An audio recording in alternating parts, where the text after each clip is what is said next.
Welcome again to Cottage Talk. I'm Russ Goldman. Joining me right now is Tony Gold. This is our post-match show of Fulham's 3-2 victory at Craven Cottage against Liverpool.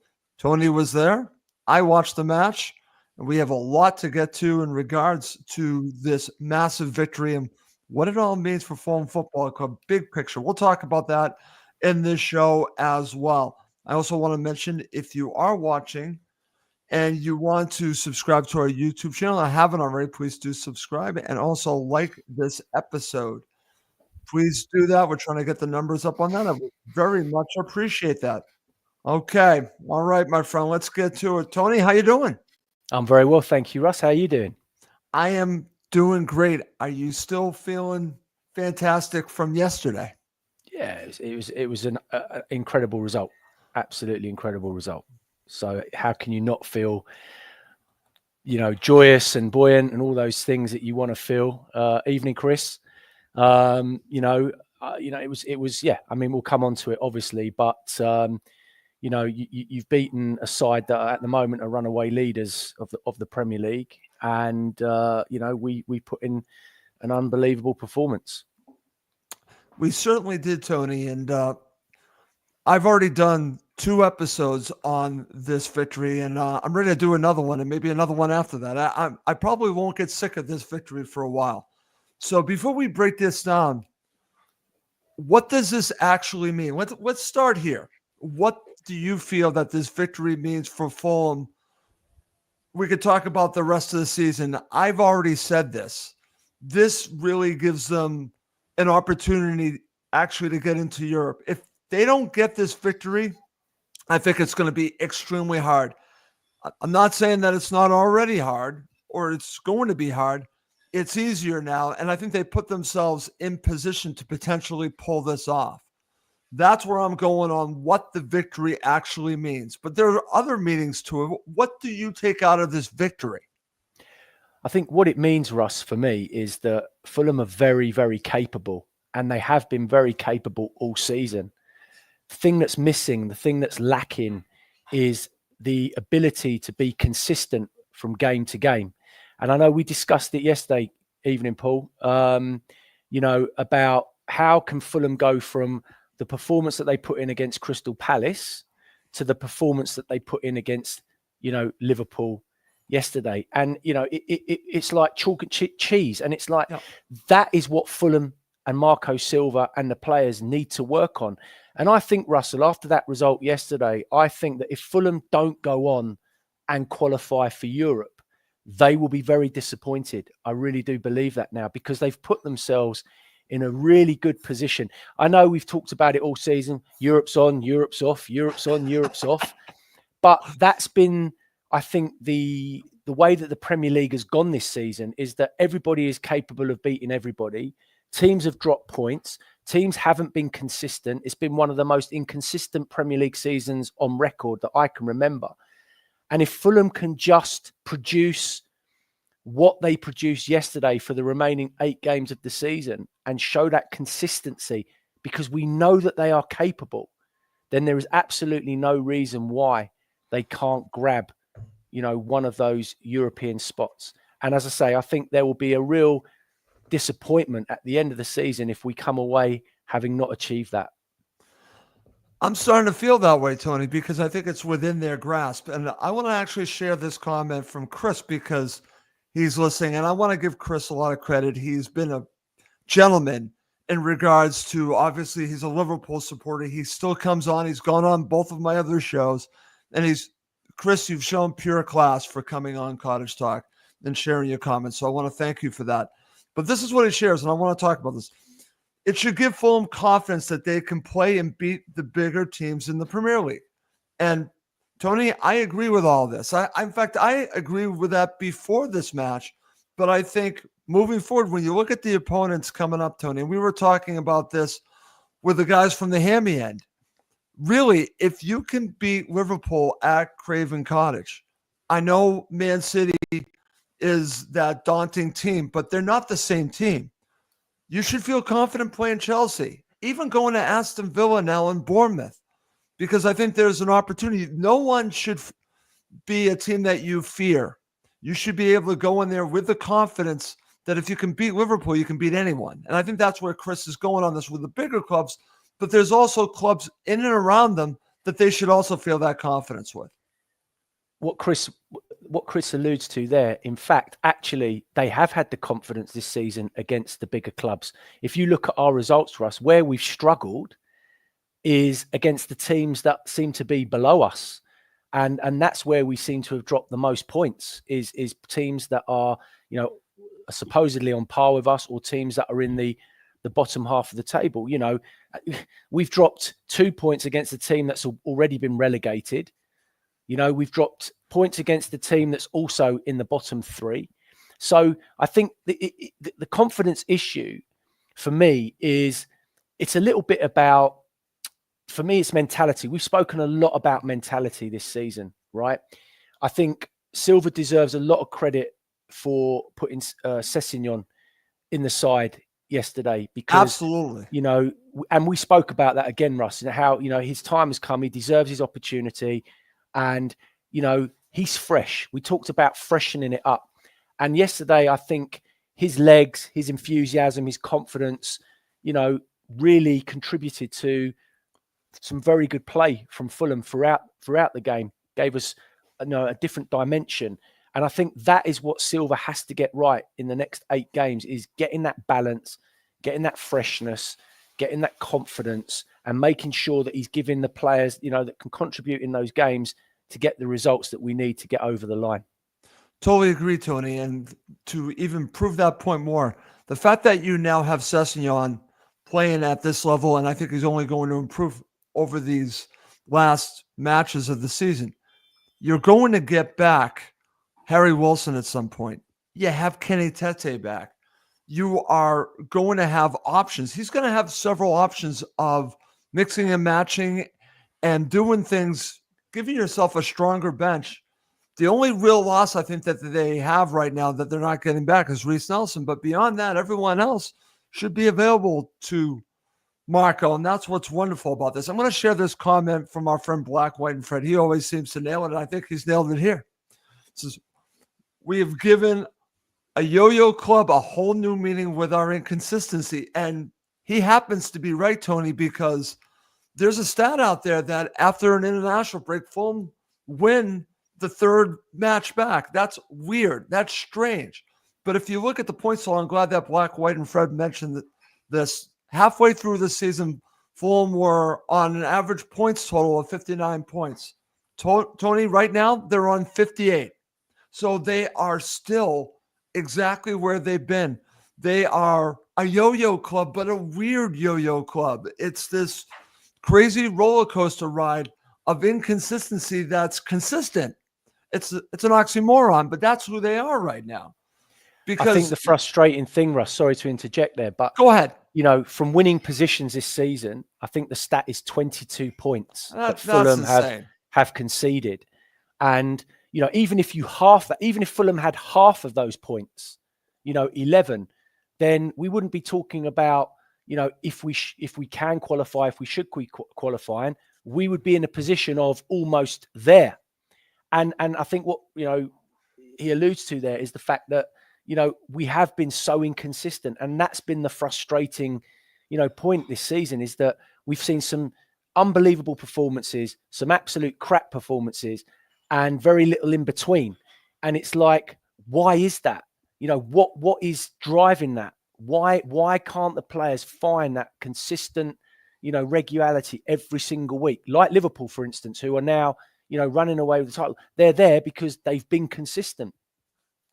Right. And I just want to share this comment from Gary D. Hi, Russ and Tony. Typical Fulham yesterday. Been going to Fulham since the late 70s, early 80s. Fulham have been beating the better sides, losing to the weaker sides for years. And it's so funny because it's a great point. And if you look at the matches coming up, why do I fear the one the most? Southampton. And they've been relegated. How Fulhamish would it be, Tony, if they lost to Southampton? Yeah, absolutely right. And the thing is, the problem with that game is Southampton now have nothing to lose, right? Yeah. And at the end, it's actually all about how Fulham approach the game. If Fulham approach the game correctly and their mentality is right, then, you know, it should be a foregone conclusion. True. But I think with the remaining 8 games, it really is down to Fulham's mentality and how they approach every single game. And as I say, getting on top early, that work ethic, and then being clinical, Russell. We spoke about being clinical at both ends of the pitch. Yeah. You know, we have to be clinical. And yesterday we were. Absolutely, Tony. And that's going to go to opening thoughts. You were sharing some of yours, but I really want to go a little bit deeper into this. I'll share mine. And I've obviously done a couple of shows, but the one thing that comes out of this to me was the approach, the mentality, as you said. And we could talk about the Arsenal match. I know we want to move past that in the Crystal Palace match, because the first 20 minutes of the Crystal Palace match was good. What was interesting here, and you watched this, and you said football is a funny game because you've got this team like Liverpool, and Fulham go down 1-0. You know what it reminded me a little bit of, Tony? Last season against Arsenal at Craven Cottage when they went down a goal. And then they responded. So that to me is such a positive sign, because in my mind, I was talking to the guys about this. This could have gone the other way. This could have been the death knell for Europe if they did not respond. Instead, and I know this might be a little bit of a reach, and I think I mentioned it to you, that it reminds me a little bit of that Man City match in the Great Escape season when they're at halftime and they're down 2-0. And if they don't respond, they're relegated. So different circumstances, but it's about a resilience and then pushing forward from this. I'm just hoping that this is the launching pad like that was to Europe, instead of just basically staying in the division, staying in the Premier League.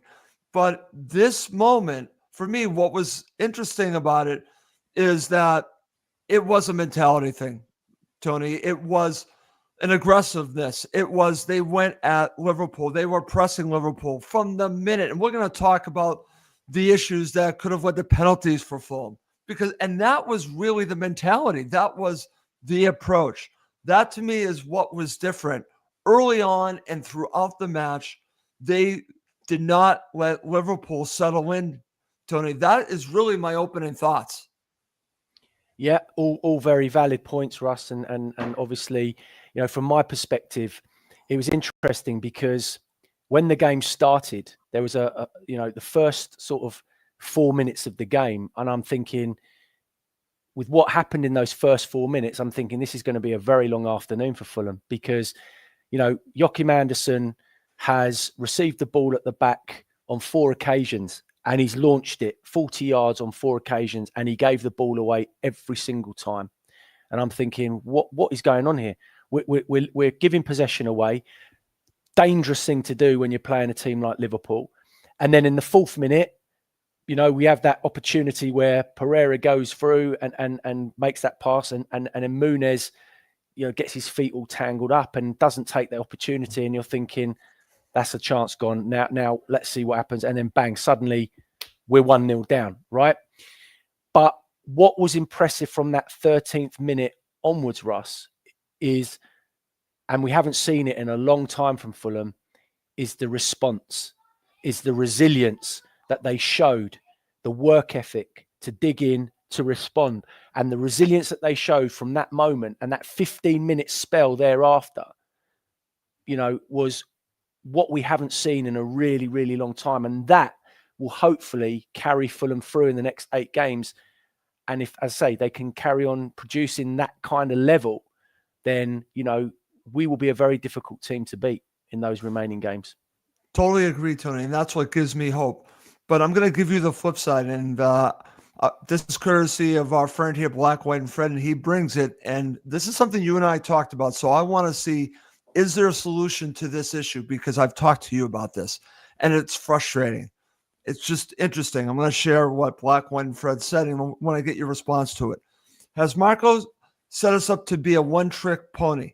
That low block seems to be impossible for us to break down, which is why we're getting all our results from the top of the table. Now, I've talked to you about this. When teams are set up to stop Fulham, we don't have the answers. What are your thoughts about this? Yeah, he makes, again, very good point from Black, White and Fred. I think ultimately when teams defend deep, because obviously, you know, that it's important for those teams to get points and what have you. It's Silva and his coaching team have to find a way to, you know, break that down, nullify it, and then take advantage of it. And I think with the system that he employs, it's very difficult, Russ, when you play one up front to break down a team that plays deep. It's really difficult. So if you don't adjust the formation and the tactical side and be a little bit braver on the offensive, and that's really what it comes down to, is being a little bit more offensive, and then you're having to give up something a little bit more defensively. But ultimately, you know, I think Gary Neville made the point yesterday after the Man City game where, you know, everyone's trying to emulate or copy what Pep Guardiola's done at Manchester City, right? But he was saying that they're really bad copies of what he's doing. And it's taking, you know, the bravery and you know, out of the game. But managers now are so fearful of losing their jobs because you know, you lose 5-6 games in the Premier League, you're at risk. And I think that's really what it boils down to, is that, you know, I think in those particular games, in those moments when we do come up against teams with the low block or playing defensively deep, we have to be braver. I think Marco Silva has to be braver, and he has to go, do you know what? I believe in these players to break that down. You know, we haven't played two up front all season, really. I would love to see an opportunity where Muniz and Raul actually play together, because I think in certain situations it could be really effective. Yeah. But it does mean giving something up defensively, maybe taking out one of the holding midfield players. It's not, you know, it's one of those. But at the end of the day, you know, I think at the moment, whilst it's working, in terms of, you know, getting those results against the bigger and better sides, I don't think Silva will change too much, to be honest. And if you look at the matches for the rest of the run, the only team that you're really thinking that might do that would be Southampton, right? Because Aston Villa's not going to do it, Brentford's not going to do it, and Bournemouth isn't going to do it. No one else is going to do this. The only other team that might do it a little bit, but they don't really play that way, is Everton. Everton will be a little bit different. But beyond that, it's really going to come down to Southampton for me. Maybe a little bit like of Everton that will be the challenge. But I think eventually that's what he's going to need to do to get Fulham to progress, because as Black, White, and Fred said, we figured this out, but we have to figure out when we're the ones that have the ball, when we're the ones that have to make the moves instead of the Liverpools and the Man Cities and the Chelseas. So that's what's interesting about that. All right, my friend, let's get to it. Let's get to my section of the good, the bad, and who won the coaching battle. Let's get going right there. And let's start with the good. Give me the first good you want to put in this category. Well, I think we have to talk about Ryan Sessegnon's, you know, contribution, Russ, as, you know, being a good, because, you know, he's come in playing with confidence. And, you know, at 1-0 down, you're looking at players to take responsibility, to lead, to get the game by the grip of, you know, the neck. And he did that. You know, he was very positive. He kept getting himself into good positions, and he read that situation really well. And he managed to get himself into that area. And it wasn't an easy finish, by the way. You know, he's had to come onto it, and he's taken it really well. And that got us back into the game, Russ. That moment got us back into the game. And from that second on, I think as a collective, they really got the game by the scruff of the neck, and they kicked on. So for me, one of the good things to start is Ryan Sessegnon's performance. I agree with that. And what's interesting about this, and I was calling for it, you were calling for it, so many were calling for it, that this was the moment. And what's interesting about this, and I said this with the guys from the hammy end, 3 goals that he scored this season, all important goals, Tony. And these goals are the types of goals that we know this guy can score. Right place at the right time, and not afraid to shoot. And that's what we saw here. He happened to be right where he needed to be and puts in the back of the net and changes the match once again after McAllister scores his goal. And we'll break this down of how the match played out. But I think putting Ryan Sessegnon, his inclusion in the way that he played, as definitely in the good category. Let's keep that going. I'm going to put someone else that I thought was just great in this match, Rodrigo Muniz. Let's put him in the good category because, Tony, he made Virgil van Dijk and Konate look ridiculous, especially Van Dijk. And I know Chris is watching this. I think he'll agree with me. He made him look old, Tony. He really did. He bullied him, both of those center backs. And he is obviously taking his game to the next level. This isn't a purple patch anymore. He's turning into, I think, the player that we hoped he would become. He's getting to that point to when I was watching at halftime, you had Tim Howard, former goalkeeper for Everton, say he's a Premier League striker either with Fulham or someone else, which I found interesting that he said someone else. But I'm putting Muniz in there, Tony. Yeah, really, really good shout, Russell. I think the key word that you used there was bullied. Muniz physically put himself about yesterday, and his physicality, roughed up the Liverpool centre halves, and that's what you want from your centre forward. And let's not beat around the bush, Russ. And then this is a big statement I'm going to make, but if he carries on the trajectory that he's on, Muniz, in terms of his development and his growth and everything else, next season he could be unplayable next season. And actually, Fulham might not need to go out and buy a striker, is the honest truth, because if his development, I've seen a massive improvements in his game. I really have. Obviously, he's still got things that he needs to work on.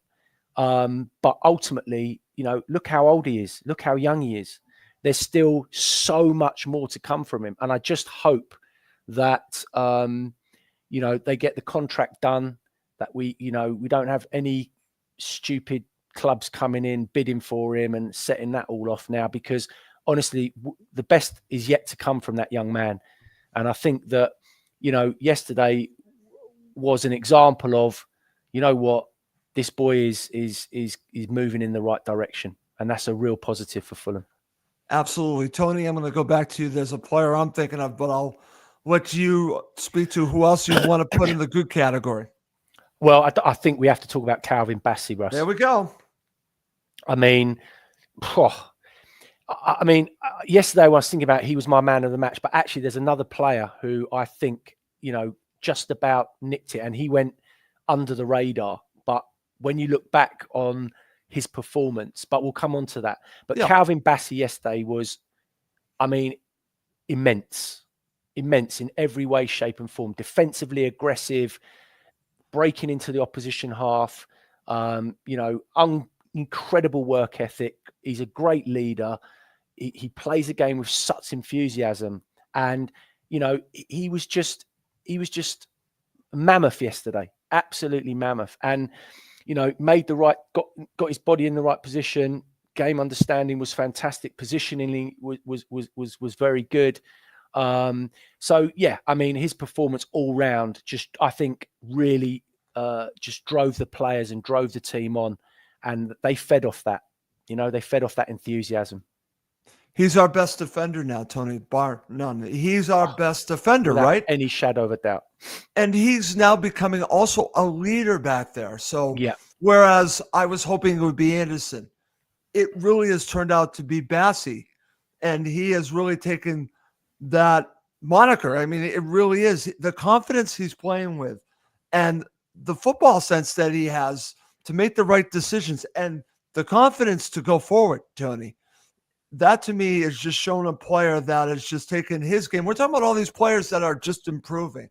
And obviously Marco has a part of that along with his coaching staff, but the players have to be able to take their game to the next level. And Bassey's a perfect example of that, Tony. It's wonderful to see the development. We're talking about Muniz, the development of Calvin Bassey, just great stuff. Okay. Well, they talked about him last night, Russ, on Match of the Day too. I saw that. Nonsense and the rubbish that they were coming out with. honestly, they'd never watched Fulham play this season. I mean, I couldn't believe the nonsense they were coming out It was with. terrible stuff. I know. I watched it. And it's like inconsistent. He's been our most consistent player all season. But anyway, it's interesting. But yeah, he was phenomenal yesterday. Okay. Before we move on, anything else you want to put in the good category before we go to the bad? And Kamal makes a great point there. He does lead by example. Absolutely. Yeah, there is one player actually that, as I said, went under the radar yesterday, and his performance was very understated. I know where you're going. That was Sander Berge. Okay. He was outstanding yesterday, Russell. Outstanding. You know, when you look at how he nullified Liverpool's one of the best midfields in the country, let's be honest about it. Yep. He was immense. His positioning, breaking up the play, you know, cutting out passes, roughing them up in there, moving the ball forward, keeping it very simple. He was one of the main reasons why in that 15-minute period when Fulham scored those 3 goals, it was mainly down to the fact that he didn't allow Liverpool to get on the front foot at all, with the support of Lukic, of course. But he was just everywhere yesterday, Russell. Absolutely everywhere. Again, a player that has developed over the course of the season. It took him only probably, 6 weeks to get to where he is. And now it just keeps getting better and better. And Lukic as well. It's just wonderful to see players developing like this. So I'm glad that you mentioned Berge, because I think he has been a big part of Fulham's success along with Lukic. And it's just wonderful. All right, it's time to go to the bad. And we're going to go in a few places. Let's start here, and I'll get us started with our friend Chris, because he already mentioned Liverpool's defense, and I would have to go there because their defense was terrible. But here's the thing about this, because I think in a way it's a backhanded compliment to Fulham. Like it's a shot at Fulham to say, well, their defense was terrible. They played terrible. Fulham made them play terrible. They pressed them. They put them into bad situations, Tony. I know that Liverpool played poorly, especially their defense. But Fulham had a lot to do with it. We already talked about Muniz, but it was more than just him, Tony. I'll even give Pereira a shout for some of his pressing, okay? So for me, first place I'm going the bad, the Liverpool defense. Yeah, you and Chris are spot on. But, you know, I think, you have to credit Fulham for Liverpool's poor performance. But that's right. They were particularly poor defensively yesterday. They were. I mean, they defended, normally our Fulham defend is the honest truth. I mean, you know, you wouldn't be at all, you wouldn't blame yourself for thinking that, you know, that's normally goals that Fulham give away. You know, let's be honest. So they were particularly poor. But the difference is that Fulham took advantage of their poor defending. So, you know, and I don't think Liverpool will defend as badly as that again this season, is the honest truth. But you know what? As I said, Fulham took advantage. They stepped up. And how many times can we say that this season where Fulham have, you know, taken advantage of a team that's defended poorly or made bad mistakes or bad decisions? So, yeah, I think the credit's really more on Fulham rather than Liverpool's, you know, poor defending. Okay. I'm going to give you another one. I think you're going to agree with me on this. It's a combination. Chris Kavanagh and VAR, because Fulham probably should have had 2 penalties, Tony. Very beginning of the match. You and I were talking about this. I watched this back a few times, and that situation, that's a penalty on, that's actually just a bad situation with Kelleher on Pereira. That should have been a penalty. I maybe you can make the argument on the situation with Van Dijk and Muniz, maybe a little bit. But the other one that I told you about, that it was difficult for you to see probably in the hammy end, and the guys in the hammy end, 2 of them didn't see it. One did see it, was the elbow to the face to Sander Berge from Virgil van Dijk off of a corner, okay? How do they miss these calls? How does Kavanagh miss these calls? And how does VAR miss these calls, Tony? That goes in the bad category for me. I am so done with VAR. I just can't talk about it anymore, Russ. You know, the issue is it's not VAR. That the software and the system is fine. It's the clowns that are actually running it that's the problem. And the inconsistency constantly. And you know what? The game has changed. And you know, I don't care what anybody says.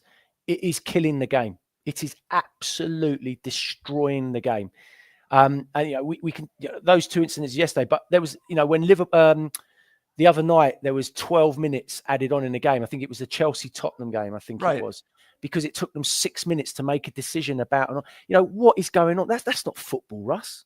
That's not football. Look, Pereira. That's in my eyes. That's a definite penalty. You know, Gallagher he's gone with his legs. He's taken him out. That's a penalty. There's no other explanation, and I don't understand how that hasn't come back as a penalty. But you know what? We've seen them given, you've seen them not given. Yesterday it wasn't given, so there's another inconsistency. I've now watched the elbow back, and was it intentional, Russ? Did he mean it? Only Virgil van Dijk will know. Ultimately, it looks bad when you slow it down and you see it, but again, what's the interpretation? What are they looking at when they look at that? They obviously came to the conclusion that he didn't mean it, that he was, but this is what I mean. It's just an absolute nonsense. And just get rid of it now. Honestly, we don't need it anymore. Not for those decisions. Just go back to the referee and the Lions are making decisions, and, they'll get some right, they'll get some wrong, but it's just getting ridiculous now. Okay. All right. All right, my friend. They're all good points, but by the way, that Russell and Kamel make and so on and so forth. But they're right. It's killing the game. It's killing it. Right. They're all making good points. Now, I want to now end by talking about the coaching battle. What's interesting, we talked about this on View from the Hammy End, and I'm not going to try to influence you, but they actually brought up a good point. I think it was Matt that mentioned this, because both managers made some very good substitutions to change the game, because you want to give Slot credit for his substitutions, but then Marco swayed it back in Fulham's favor, and at the very end where they probably needed some help to see that match out. So the guys on View from the Hammy End had this as basically even. Who wins the coaching battle? I'm curious your view on this. Well, for me, Marco Silva wins it because we won the game. Okay. Listen, both managers made changes to try and affect the game, and Slot did make changes to try and get his team back into the game. And to be honest with you, they did pull that goal back, and made it a lot closer. But at the end of the day, I was just about to say, should Slot have made his changes earlier? How many times have we seen Silva make changes late? And there is an argument to say that at 3-1, perhaps he might have looked to bring on, Diaz a little bit earlier, and Harvey Elliott and Nunes, and just to change it up and to give a little bit of a different dynamic. Because to be honest with you, I'm not a big fan of Mo Salah, the person, but as a footballer, he's an incredible talent, but you wouldn't know he was on the pitch yesterday. I was going to say, did he play? Apart from the one opportunity that he had, which normally, you'd expect him to absolutely, bury. Non-existent in this game. Gakpo and Salah were pretty much non-existent. And again, you have to credit Silva for nullifying those two players. Yeah, that's normally true. So for me, Silva won the coaching battle. Okay, very good. Talking to those guys, they kind of convinced me that it was an even battle, but you've now swayed me to go with you, Tony. That's very good. I like the way that you analyze that. All right, before we move on and when we break this match down, let's talk about the starting 11. And I remember your reaction when we were messaging back and forth, so you could share that. I'll share mine on this. The way that I was looking at it, and this is the way I presented it to you, was I kind of understood where Marco was going on this with Pereira, with the pressing, and Muniz with the hold-up play. I kind of got that. So, but for me, what sold me on the starting 11 was the inclusion of Ryan Sessegnon. That to me was the part that I thought, okay, it's great, but you know what? I got that one wrong, because I'm thinking he's going to be on the left. And I think it worked on the right because he could cut in. I actually think that kind of worked, Tony.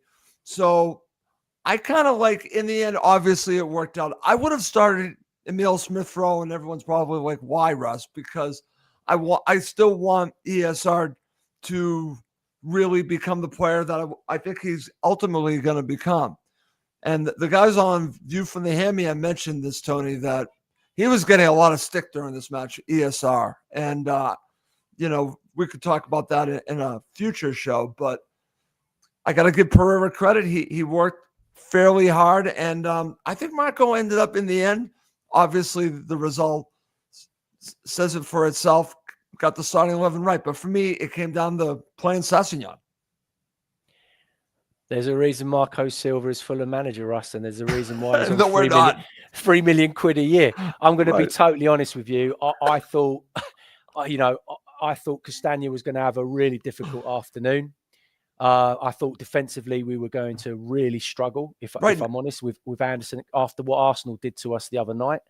When I saw Pereira's name on that shit, I mean, I sort of let out a big huff and I was like, oh, here we go, And I was surprised he started Muniz over Raul. Yeah. But then it just shows that I know absolutely jack shit, Russ, about football because ultimately the only one I did get right is Sessegnon, because I actually, I was really, really, like you were, very confident that he would get a starting place. But look, at the end of the day, the team worked. Actually Castagna was very good yesterday. I've got, after a really poor performance against Arsenal, he actually really turned it round. And Kamau again, ESR. I'm just, we all want him to do well, Russ. We all want him to be the player that we know he can be. And I believe his time will come. And I'm getting really just sick and tired of these Fulham fans just putting him down all the time and just slating him. And, listen, it hasn't worked for him to date. It hasn't. We've seen, bits and pieces of him. We've seen good moments here and there. Unfortunately, haven't seen any consistency from him. And there are a lot of reasons as to why, and we discussed it at length, as to what those reasons are. And we don't need to go into it now. But look, ultimately, as long as Pereira, when he plays, delivers, and yesterday, you can't fault his performance, really. No. The only thing I would criticize about Pereira is there's a reason why we are the lowest team in the Premier League with set pieces and causing problems at corners and things like that. It's because he can't take a bloody corner. And he's still taking them. His 3 corners yesterday were dreadful. Get him off corners. He doesn't need to be on set pieces. So that's the only criticism. Other than that, he played well yesterday. He worked hard. He's, his vision, his passing, breaking lines, making things happen. That's the Pereira we want to see week in and week out. And I'm absolutely fine with that. So look, in the end, you've got to give Silva full credit because his starting 11 was absolutely bang on. Absolutely, Tony. Before we move on, I just have to share this. You and I were talking about this. Pereira's set pieces have been horrible and not good this season, but I am going to bring this up. One of the worst set pieces I've seen was the one yesterday from Harrison Reed. I said you and I, your son, my son who doesn't play the sport could do better than that. Okay, that was terrible. You got to admit I'll tell you now, my son puts in better balls than that. Trust me. 100%. Okay, very good. All right. Coming up next, Tony and I are going to break down both halves, and we'll end with man of the match. Feel free to share your thoughts on who was man of the match if you're watching live. Okay, my friend, let's get to it. So let's start with our first half analysis. And before we talk about the Liverpool goal, and this has been described as against the run of plays, McAllister's goal. Before we get to that, I want to get your thoughts on the opening stages and the approach of Fulham. Obviously, we had the melee, a minute or two in, and Fulham should have had a penalty. But I thought that set the tone, and that's why giving up the goal in the 14th minute hurt. But I thought the tone was set by Fulham early, Tony. So that's where I want to start. Yeah, the energy levels yesterday, Russ, compared to, the Arsenal game were on a different stratosphere. Ultimately, what was pleasing yesterday is we had an energy about us. There was a real desire to want to win the ball, to run at players, the positivity, and it was like they all had an injection of adrenaline before the game. We haven't seen that intensity from the team and the players for quite a while. So that's really what gave Fulham, a foothold in the game. And I don't think Liverpool were expecting that, is the honest truth. It took them a bit by surprise. So, once Fulham turned it on and were in that sort of mindset, they sort of grew from that moment, and obviously started to take the game to Liverpool. Right, and we have this comment from Chris. He says the way Fulham started really unsettled Liverpool, and they could not cope with players in their face. You've become our bogey side. How about that coming from Chris? And listen, this has been going on for 3 seasons now. We've not broken through. Yesterday, Tony, we've broken through, but it's interesting because this is what I was hoping that we would see, even against Arsenal. Play with this no fear mentality and get in their faces and make it difficult on them. And we saw this in the opening stages. Yeah, I mean, I'm not sure we're their bogey side, but I think I don't know about that, but yeah, is that we've become very competitive with them. If you look at the games that we've had with them over the last few seasons, and Julian's absolutely right there, 100%. But in terms of I remember the game at Anfield when Liverpool scored 4 unbelievable goals, like 4 goals they'll never ever score. Yeah, incredible.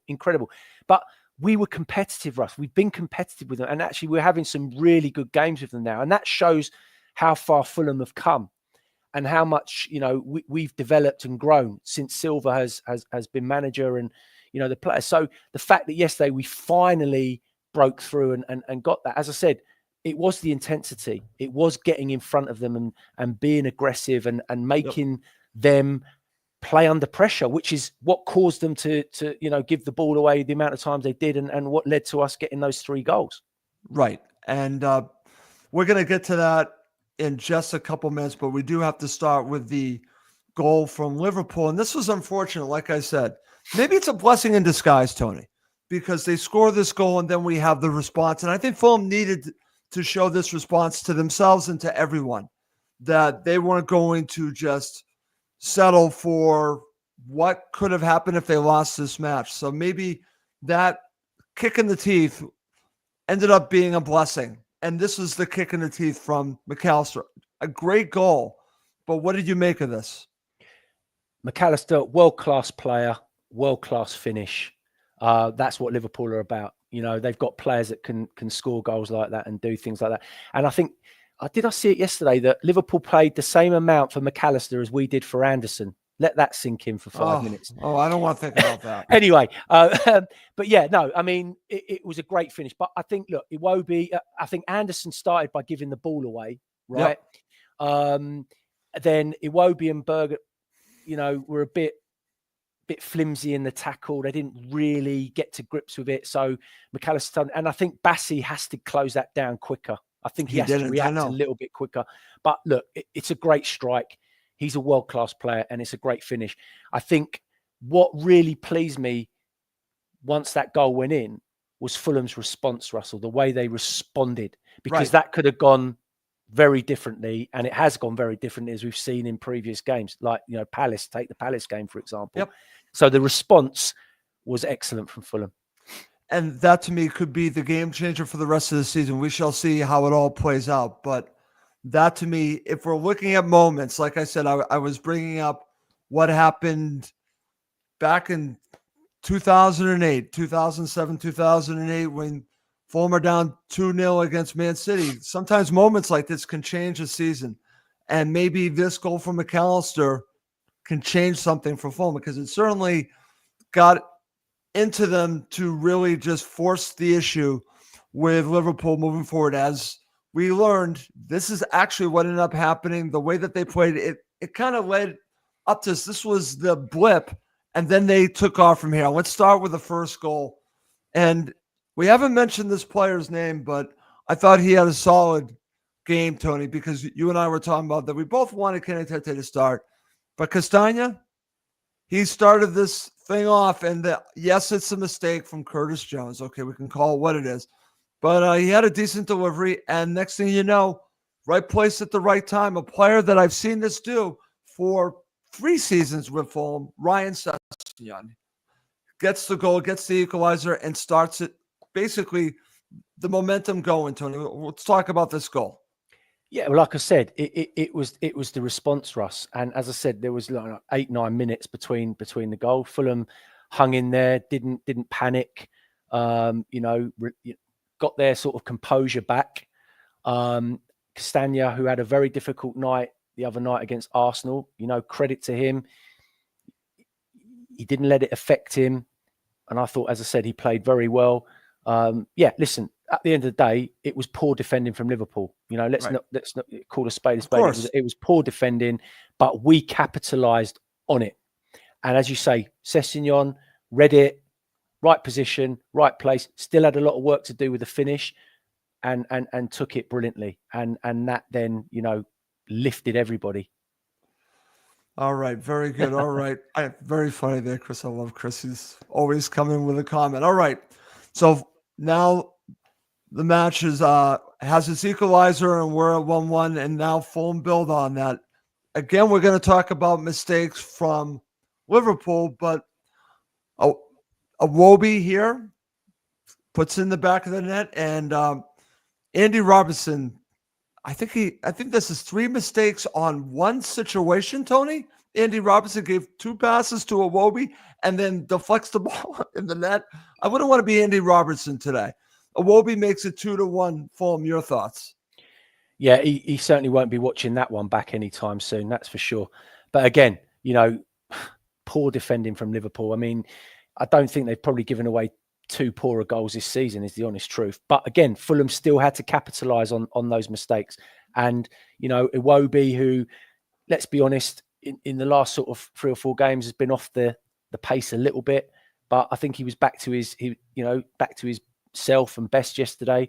And another good finish, took advantage, and that then got us back on the front foot. And from there, we just grew, and the confidence just seemed to, pour out of us. Okay. All right. And that's going to lead us to talk about Muniz making it 3-1. But before that, you actually had the opportunity from Alex Iwobi, who was full of confidence. Then you end up with a corner, and Pereira takes the corner. And then you have probably the luckiest assist by Alex Iwobi that I've ever seen, Tony, up in the air. But then it's all about Rodrigo Muniz bullying Virgil van Dijk, makes it 3-1. Your thoughts? There was nothing, poor or lucky about this goal, Russ. I mean, his touch when he brings that ball down is, if Ronaldinho or Ronaldo, the old R9 Ronaldo brought that ball down like that, people will be talking about it for weeks. It was an unbelievable touch. He absolutely took Van Dijk out of the game with that touch. And then the composure and the finish, as I said, that shows the confidence and the growth of a player that, 2 seasons ago would never even have got that, ball down under control, let alone the touch that he took. So it was a very special goal, Russell, really special. And it hasn't been talked about enough, is the honest truth. It was a great finish. Okay, Tony. So after the goal, Fulham are up 3-1. How confident were you at 3-1? Or were you thinking like me, they needed a 4th? Yeah, you never know with Fulham. That's the thing, Russ. And you're always thinking, 3-1, bloody hell, against Liverpool at home, where we haven't been particularly great. What's Marco Silva going to say at half time?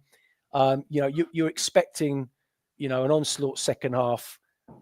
He was class. He's right. No. But, Slot is going to make changes, and that Liverpool are going to come again. It's just whether or not, Fulham are going to have the resilience to hold out, defend. And actually, maybe Silva thought at half time that the game was actually won and there was no need to carry on being aggressive and attacking. And, and I think actually we were a little bit more conservative second half, which actually worked for us because we did keep them, very quiet until they, obviously got their equaliser. But got their second goal, not equaliser, right. Got their second goal. But no, you know what I meant. But yeah, I think at that point, you're always in the back of your mind thinking, keep the minutes ticking down. Let's get to 87, 88. But obviously they then get that goal, and then you think it's going to be a very, very nervy sort of last 16, 17, 18 minutes. And that's what it was, Tony. But I think the changes that Marco made a difference. And I think it could have been worse. But again, we're going to talk about the opportunities that Liverpool had. And I'm glad that you mentioned this, because you knew that they would basically throw everything at Fulham to start the second. Conservative, but maybe that's what was needed in the second half to see this out. And what's frustrating when Diaz makes it 3-2, I've already mentioned this to you, that the corner happens shortly before this, and then you have the situation with Van Dijk and Sander Berge, and that would have changed things. But give me your thoughts on Diaz, who then makes it 3-2, and then I'm going to share my commentary on Diaz after that. His little play acting, but let's talk about his goal first. Yeah, well, eight minutes earlier, the warning was there when Mo Salah blazed over. I think on about 64. That was minutes. A sitter, man. That was yeah. So the writing was on the wall, but we rode that out, and then obviously Diaz pops up and scores that goal. Look, I think Bassi got dragged out of position. Anderson was ball watching, and actually again, it's a goal that I think we could have defended better. But we have been susceptible to be, giving up those types of goals all season. So it's nothing new there. But then obviously when that goes in, it's a case of, right, have Fulham now got the mentality, the strength and the resilience to, go again or to hold out. And, as I say, thankfully they managed to do the latter. Okay. I do have to mention this because this would have hurt a great deal. Harvey Elliott hits the bar, Tony. And I got to tell you, I got a good view of this. This was very close. This could have gone in the back of the net. This could have really, this would have made it 3-3, and this would have really hurt, especially coming from Harvey Elliott. But what's interesting after that, then of course, like you said, that was the opportunity for them. Then you have a couple of opportunities. Well, I do want to talk about stoppage time, because this was nervy, and they had two opportunities, and we haven't even mentioned him. But Bernd Leno came up big here. Bernd Leno just did what he had to do. The Chiesa opportunity was, again, a decent opportunity, and then you had Harvey Elliott again, and then he sees the match out with that cross in the box, and that's how the match ends. But we have not really talked about Bernd Leno, but still, he had to come up big. He had to make the saves where he had to make it, Tony. So I want to get your thoughts on how Fulham saw the match out. Yeah, look, my thoughts on Leno. I think he's a world-class goalkeeper, Russ. We're very lucky to have him. And, the sign of a good goalkeeper is when he hasn't got much to do, and then he's called upon in those moments where you really need him. And he's been pretty much faultless, apart from a crazy minute at West Ham. Yeah. He's been pretty much faultless all season, in my opinion, and he's one of the reasons why we are where we are. Look, listen, I think I felt a little bit more confident when Elliott actually hit the bar with that effort. I actually thought, you know what, this isn't going to be Liverpool's day now. I just had that feeling that, it's just not going to be their day. And you got to remember also, Harrison Reed had that. Harrison Reed had a really good effort that was really well saved. So, it swung in roundabouts, but I think ultimately the substitutions that Silva made on 76 minutes, bringing on ESR, Raul and Reed, really sort of just gave us Kenny Tete and Tete towards the gave us a little bit, and Traore as well. Traore, just gave us a bit more energy and and just gave us that belief and quality to see the game out. That's why the managers played a role here, because I think that they basically changed the game. Each one did, but then I think at the end, Silva changed it back to Fulham to see the match out, and it worked. And that's the bottom line. And we forgot to mention the Chiesa effort as well. I did mention it. You did. Sorry. Right. Yeah. Okay. Yeah. But look, as I say, it was just good to see that Fulham finally showed a bit of character, Russell, some real character. And ultimately over the course of the 90 minutes, I think it was a fully deserved win. Fully deserved. Okay. And I agree with that, Tony. And that's what's interesting about this, because I've talked to several people about this. In fact, Steve Reynolds is chiming in with his comments. talk to him about it because he was telling me what Sky Sports was saying. I can tell you I got to watch a Premier League production, their version of Match of the Day, their version of it with Glenn Murray. And Glenn Murray is a piece of crap. I just want to say that right now because he could not say anything about Fulham. It had to all be about Liverpool and all this crap. And I got to tell you, that's a lot that I've seen. It's about how poor Liverpool were. And I'll keep going back to it. Why is there not more talk about us? There should be, but it is what it is. That was the frustrating part coming out of this, is that I'm looking back at it and it's all about Liverpool. I get that, but balance it out. Balance the coverage out, because Liverpool were poor, Tony, and I'll end this way. Fulham made them look poor as we started the show. Yeah, look, I think we've got to get used to it, Russ. We're never going to get the credit that we deserve when we deserve it, because we're Fulham. You know, ultimately, the pundits, all the experts, whatever, they don't want to be talking about Fulham. They will be talking about us when teams come knocking for our manager and coming for our players and all of that sort of thing. Then we get talked about all the time. Yeah. But, you know, yesterday, it was even on Sky Sports, you know, Russ, when we're watching it, you know, back and watching the game and listening to the pundits talking. They're just talking about, you know, how poor Liverpool were and why Liverpool didn't do this and why Liverpool didn't do that. And it's, well, actually, there's two teams out there. And the reason why Liverpool didn't do so well and why Liverpool played poorly is because Fulham had a lot to do with that. That's right.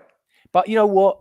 I'm happy for us to go quietly about our business and, you know what, sneak into that European place. Then they'll be talking about us at the end of the season, Russ. Yeah, I do agree with that, Tony. Very good. All right, we're going to end with man of the match. Let's get to it.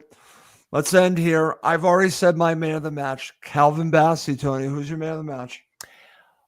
A lot of people gave Calvin Bassey. I think a lot of people gave Sessegnon. I'm going to step away from the norm, and I am going to give it to Sanderberg. Okay, I like that. I think he should definitely get a mention. And you and I talked about this at the beginning of the season. We had our doubts, and I always go back to that conversation I had with the Burnley supporter telling me he can't play this position, Tony. And it convinced me. I'm like, what has happened? What have Fulham done here? And Marco Silva knows better than us, right? Because he turned this player that everyone was doubting, that has been relegated a few times, and turned him into just a class player. Just a class player that is really just creating just this protection for the back four and can also move the ball forward in a way that looks effortless. And I think maybe that gets lost a little bit, Tony, because of the way he projects, right? He does not look aggressive. He just does his job, and it looks almost effortless at times. There are players that this is how that they play. And I think Berg is one of them. It just does not look like he's working hard, but he is.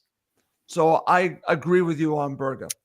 There's no flair about Berger. That's why he doesn't, catch the eye. But actually, if you watch him closely, the work he gets through and the way that he reads the game and his positioning, and absolutely great point from Chris again. They can all be arguments and discussions about who won it and stuff like that, because they all put a shift in. But just for me, as I said, earlier in the program, is that I just felt that he gave us the platform in midfield. He nullified Liverpool to such a degree that they struggled to break our lines. They struggled to get through and cause the problems that they normally do. And he was a big part of that. Okay. Hey, we have some comments about Chris Kavanagh. I like this one. For lack of yellow is very interesting. And like I said, the situations during the match, it's just fascinating that he was the referee. And in a way, he's still part of the story. Even though we really haven't talked about him that much, it's still an angle in here. Chris Kavanagh, get away from Fulham. Do not ref Fulham matches anymore. Get out of here. Enough of Chris Kavanagh, Tony. I've had it with this guy. I'll never get out of my mind that Manchester United FA Cup match. That will never leave me. So whenever I hear his name, it actually makes me sick. But he's going to be the ref for full matches, and we're just going to have to deal with it. All right. Tony, before we go, give me your final thoughts on all this.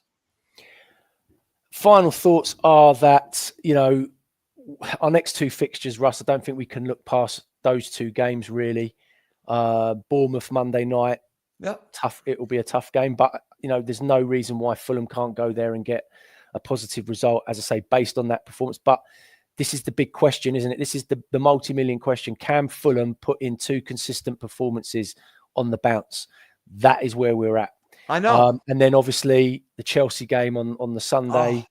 That's the big one. That's the one I'm really, really, really looking forward to. And I really hope we go into that game on the back of beating Bournemouth, because that will be an absolute classic, Russ. Classic. Trust me. That has a chance to be really special, Tony. I'm glad that you brought that up, because, and this is an if Fulham do the double over Liverpool, Chelsea, Newcastle United, and Nottingham Forest, just think about that. So that's we are gonna beat Chelsea. I'm saying it now. He's calling it. I hope Tosin plays as well, because he's going to get it as well. Okay. You got me too excited. We're jumping ahead a couple weeks. I know we are, but it's hard not to. I got you, man. All right. Just a fantastic show. This has just been a great show, and I want to thank everyone. We've had a lot of comments, a lot of people watching live, so thank you, everyone, for joining us. But we are going to wrap up this show. For Tony Gold, I'm Russ Goldman. Thank you as always for watching and listening to Cottage Talk, part of the Talk Sport Fan Network.